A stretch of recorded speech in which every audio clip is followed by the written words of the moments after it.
नमस्ते दोस्तों। आज चलिए एक साथ उत्तराखंड की खूबसूरत वादियों की सैर पर चलते हैं। हिमालय की गोद में बसा ये इलाका कुदरत की एक बेहतरीन कलाकारी है। जरा सोचिए, हरी भरी वादियां, नदियां जो चांदी के धागों की तरह बहती हैं, हवा इतनी ताजा कि लगता है जैसे सदियों पुराने फॉरेस्ट्सों की कहानियां सुना रही हो, और दुर्लभ पक्षियों के गीत। ये है उत्तराखंड, उन लोगों के लिए जन्नत जो प्रकृति के करीब जाना चाहते हैं। उत्तराखंड का जिक्र हो और फ्लावरों की घाटी का नाम ना आए, ऐसा हो ही नहीं सकता। कल्पना कीजिए, एक विशाल जगह रंग बिरंगे फ्लावरों से ढकी हुई। ये घाटी सिर्फ खूबसूरत ही नहीं है, बल्कि यूनेस्को वर्ल्ड हेरिटेज साइट भी है। यहाँ की बायो विविधता में इसका बहुत बड़ा योगदान है। मानसून में यहाँ जाना और देखना कैसे ये घाटी जीवन से भर उठती है।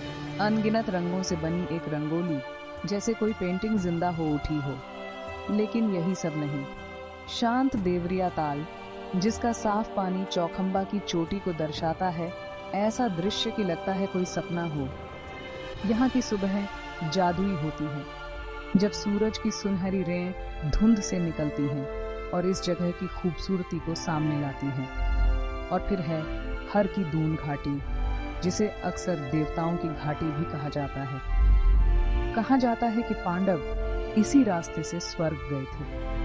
हर की दून एक ऐसी ट्रैक है जो सिर्फ माउंटेनों से होकर नहीं गुजरती, बल्कि सदियों पुरानी कहानियों और शानदार प्राकृतिक सुंदरता के साथ समय के भीतर की यात्रा है। इन सभी वादियों का अपना अलग ही आकर्षण है, अपनी अलग ही कहानियां हैं जो सुनाई जाने को बेताब हैं। चाहे ऊंचे नीचे माउंटेनों पर रोमांचकारी ट्रैकिंग हो, मन को शांत करने वाले खूबसूरत नज़ारे हों, या फिर विविध वनस्पति और फौना जंतु, उत्तराखंड की वादियां हर प्रकृति प्रेमी के लिए कुछ न कुछ जरूर पेश करती है। तो आप किस बात का इंतजार कर रहे हैं? उत्तराखंड की वादियां आपको बुला रही हैं, ऐसे एक्सपीरियंस देने का वादा करती है जिन्हें आप जिंदगी भर संजो कर रखेंगे। शायद ये वक्त है उस आवाज को सुनने का और प्रकृति की खूबसूरती को उसके शुद्धतम फॉर्म में देखने का। उत्तराखंड की मनमोहक वादियों की इस सैर पर मेरे साथ आने के लिए शुक्रिया। अगली बार तक घूमते रहिए और प्रकृति